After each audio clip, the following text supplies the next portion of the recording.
सूबाई वज़ीर सैयद नासिर हुसैन शाह चयो आहे त 1965 जी जंग में पाक फ़िज़ाइया जुरत बहादुरी ऐं अज़म जो मिसाल क़ाइमु कयो जेका असांजी क़ौमी तारीख़ जो सुनहरी बाब आहे।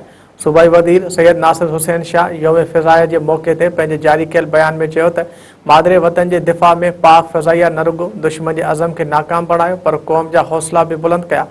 सैयद नासिर हुसैन शाह चयो त MM आलम जहिड़नि दिलेर पायलटनि पंहिंजे सलाहियत ऐं शुजाअत सां दुनिया जी अस्करी तारीख़ में सुनहरी नक्श छॾिया आहिनि।